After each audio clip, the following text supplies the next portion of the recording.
ఈ సూర్యాపేట గడ్డపైన నా బంధుమిత్రులైనటువంటి ప్రతి ఒక్కరికి నేను ముందుగా ఉద్యమ వందనాలు తెలియజేస్తా ఉన్నాను.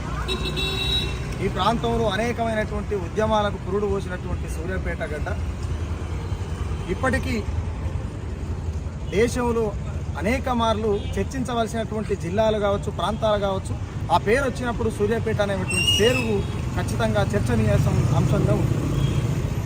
ముఖ్యంగా బాబాసాహెబ్ గారికి పూలమాలలు వేసి నేను ఈ సూర్యాపేటకు రావడానికి గల ముఖ్యమైన కారణం ఏంటి అని అంటే, ఇక్కడ ఉన్నటువంటి నా రక్త సంబంధికులు, నా బహుజన బంధువులు, ముఖ్యంగా ఈ దేశంలో ఐక్యత లేని కులాలు ఏమైనా ఉన్నాయంటే ఎస్సీ ఎస్టీ బీసీ మైనార్టీలే. కాబట్టి ముఖ్యంగా ఎస్సీ ఎస్టీ బీసీ మైనార్టీ బిడ్డలు ఏకమైతే ఏలటోడు ఎంత అనేటువంటి అంశం ఇప్పుడు పుట్టింది కాదు, ఇది ఎప్పుడో పుట్టింది. మనం ఇంకా ఐక్యతగా లేము కాబట్టి ఇంకా ఉద్యమాలు కొనసాగుతూ ఉన్నాయి. నిజంగానే ఎస్సీ ఎస్టీ బీసీ మైనార్టీలలో ఐక్యత అనేది కనుక ఉంటే మనం ఈరోజు ఈ ఉద్యమాలు, ఈ ప్రాణత్యాగాలు, ఈ నెత్తుటి దారులు ఇవన్నీ అవసరం ఉండేవి కావు. బహుజన ఉద్యమాలలో కావచ్చు, విప్లవ ఉద్యమాలు కావచ్చు, అనేక ఉద్యమాలలో అసూలు బాసినటువంటి ఎస్సీ ఎస్టీ బీసీ మైనార్టీ అమరుల త్యాగాలతోనే 4 మెతుకులు తింటున్నాం అనేటువంటి సంగతిని మర్చిపోయి మనం ఎక్కడ కూడా సోయి లేకుండా తిరిగేటువంటి ఆస్కారం లేదు. కాబట్టి ప్రతి ఒక్క మహనీయుని మన మనసులో పెట్టుకొని ఉన్నడో లేడో తెలవనటువంటి దేవుని మొక్కున్నటువంటి మనం ఇవాళ మన బతుకుల కోసం, మన మెతుకుల కోసం, మన జీవితాల కోసం మనం మనుషులు అనే సంగతి ఈ ప్రపంచం, ఈ దేశం గుర్తించదగ్గటువంటి రాజ్యాంగాన్ని రాసినటువంటి బాబాసాహెబ్ అంబేద్కర్ని మాత్రం మనం ఏప్రిల్ 14 రోజు మాత్రమే గుర్తుకొస్తుంది. నిజంగా ఇది సిగ్గుచేటు. ఉండో లేడో అటువంటి దేవుని మొక్కుతున్నాం. మరి మన బతుకుల కోసం రాతలు రాసి తన జీవితాన్ని అర్పణం చేసినటువంటి బాబాసాహెబ్ అంబేద్కర్ని ఎంతమందిని గొలుస్తున్నాం మనం. మహనీయుల త్యాగాలు జ్యోతిరావు పూలే కావచ్చు, పెరియార్ కావచ్చు, కాన్సీరామ్ కావచ్చు, ఇట్లా చెప్పుకుంటూ పోతే దళిత బహుజన బిడ్డల కోసం వాళ్ళ జీవితాల్ని రణంగా పెట్టి వాళ్ళ జీవితాల్ని ప్రజల కోసమే త్యాగం చేసినటువంటి వాళ్ళ కాళ్ళు మనం ఎన్నిసార్లు మొక్కితే మన రుణం తీస్తాం. నిజంగా మా మైకల్ సీన్ అన్న, నువ్వు ఖచ్చితంగా మా సూర్యాపేట గడ్డకి రావాలి. నువ్వు ఎక్కడెక్కడనో తిరుగుతున్నావు, నువ్వు పాటలు నీ ప్రాణం మీదకి వస్తున్నాయి, నువ్వు ప్రశ్నించే పాటలు రాస్తున్నావు, నువ్వు ప్రాణంతో చెలగాట వాడుతున్నావు, నువ్వు సాగుతో సంసారం చేస్తున్నావు. రామ్ నరసయ్య ఎక్కడోడు అక్కడ వెళ్ళిపోతే ఒక్కరిగా మిగిలిపోయినావు.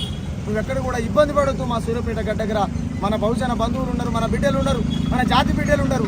ఎస్సీ ఎస్టీ బీసీ మైనార్టీలను ఏకం చేసేందుకు ఎంతో దూరమైన పోదాం, ప్రశ్నించే గొంతులకు మేము అండగా ఉంటామని చెప్పి సూర్యాపేటకు నన్ను పిలిపించి నాకు ఈ సత్కారం చేసి ఈ ఉద్యమాన్ని ఇంకా ముందుకు తీసుకుపోయే విధంగా నేను ఇంకా ఈ బహుజనుల కోసం అనేకమైనటువంటి విప్లవాత్మకమైనటువంటి చైతన్యవంతమైనటువంటి పాటలు రాసే విధంగా నాకు స్ఫూర్తిని అందిస్తున్నటువంటి ముఖ్యంగా ఈ సూర్యాపేట గడ్డ మీద పుట్టినటువంటి బిడ్డలందరికీ నేను విప్లవ కళాభివందనాలు తెలియజేస్తా ఉన్నాను. ఇంకొక మాట, ఈ కార్యక్రమంలో పాల్గొన్నటువంటి ప్రతి ఒక్క బిడ్డ, వాళ్ళ కుటుంబాలు, వాళ్ళకు సంబంధించినటువంటి ప్రతి ఒక్కరికి ఏ కష్టం వచ్చినా సుఖరాం నరసయ్య, నేను రాజకీయ నాయకుల లెక్క మాటలు చెప్పలేను కానీ ఏ కష్టం వచ్చినా నా పాట ఉంటుంది, నా మాట ఉంటుంది, నా పంచాయతీ ఉంటుంది. సుఖరాం నరసయ్య పాటలు ఒకటే వాడు, పంచాయతీ కూడా చేస్తాడు. నా బిడ్డలకు, నా జాతి బిడ్డలకు, ఎస్సీ ఎస్టీ బీసీ మైనార్టీ బిడ్డలు, ముఖ్యంగా వెనకబడ్డటువంటి నా మాదిగ జాతికి ఎక్కడ ఆటంకం కలిగిన సుఖరాం నరసయ్య ఎవడన్నా జాతికి పాడగడితే నేను జాతి కోసం పాట కడతా, వాని బట్టలు ఇప్పి నడి రోడ్డు మీద బజార్లను నిలబెడతా, జాతి కోసం ప్రాణం ఇస్తేందుకైనా వెనకగోడు సుఖరాం నరసయ్య. ఎందుకంటే నా పిల్లల కంటే కూడా నేను పాటనే ఎక్కువ ప్రేమిస్తా. పాట అంటే సమాజం, ఆ సమాజంలో భాగమై జీవిస్తున్నా కాబట్టి పాట కోసం, నా బిడ్డల కోసం, నా జాతి కోసం, నీతి కోసం నేను ఉన్నంత కాలం నీతిగానే ఉంటా, నీతి కోసమే ఉంటా. మీకు ఏ సమస్య వచ్చినా మైకల్ సీన్ అన్నకు చెప్తే నాకు చెప్పినట్టే, నాకు చెప్తే మైకల్ సీన్ అన్నకు చెప్పినట్టు. మీకు ఏ కష్టం ఉన్నా నాకు చెప్పొచ్చు, నన్ను కలవచ్చు, ఎలాంటి ఇబ్బంది లేదు. రామ్ నరసయ్య పెద్ద రంగీలు వేసుకొని గప్పాలు కొట్టుకుంటా వేదికల మీద మైకులలో పోజులు కొట్టేటోడు కాదు రామ్ నరసయ్య. ఉన్నది ఉన్నట్టే రాస్తా. అది ఎంత పెద్దదైనా సరే నిప్పుల కిరీటాన్ని నెత్తికి పెట్టుకొని తిరుగుతున్న సమస్య చాలా చిన్నది.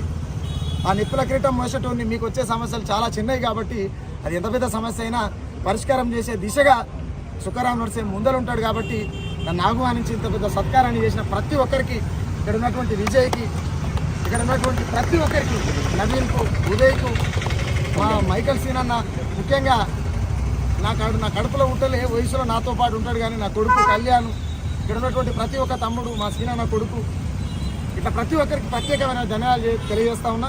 ముఖ్యంగా మీడియా మిత్రులకు, మీరు ఉన్నంతకాలం సమాజంలో నీతి బతుకుతుంది అని చెప్పి మేము నమ్ముతున్నాం. నీతిని మీరు చూపిస్తారని, ఈ ప్రజలకు చేరవేస్తారని ఆశిస్తూ ఈ అవకాశం ఇచ్చినందుకు ధన్యవాదాలు తెలియజేస్తా ఉన్నా. అదేవిధంగా ఒక నెల లోపల ఆగస్టు సెప్టెంబర్ లోపు నిప్పులగన్న నేలను చూసిండ్రా, సూర్యాపేటకు పోయి చూసొద్దాంరా అనేటువంటి సూర్యాపేట చరిత్ర పైన ఇక్కడ జరిగినటువంటి విప్లవోద్యమం కావచ్చు, బహుజన ఉద్యమం కావచ్చు, ఇక్కడ జరిగినటువంటి కులదాడులు కావచ్చు, ఆడబిడ్డల పైన జరిగినటువంటి అత్యాచారాలు కావచ్చు, ఈ అన్నిటిని రూపుమాపేందుకు పుట్టుకొచ్చినటువంటి ఉద్యమకారులు ఆ ఉద్యమ సూర్యుల పైన వాళ్ళ త్యాగాలను బేస్ చేసుకుని వాళ్ళ త్యాగాలని అక్షరాల మాలనల్లి వాళ్ళ స్తూపాలకేస్తేందుకు సిద్ధమై నిప్పులగన్న నేలను పుట్టిర్రా అనేటువంటి పాటను రూపొందించేటువంటి కార్యక్రమంలో ప్రతి ఒక్కరూ సూర్యాపేట బిడ్డలంతా దాన్ని విజయవంతం చేయవలసిందిగా కోరుతా ఉన్నాం. ఇంకోటి ఆ షూటింగ్ కూడా ఇక్కడనే సూర్యాపేట లోకల్లో జరుగుతుంది. ప్రతి ఒక్కరూ ముఖ్యంగా మీడియా మిత్రులు సహకరించవలసిందిగా విజ్ఞప్తి చేస్తూ సెలవు తీసుకుంటున్నాం.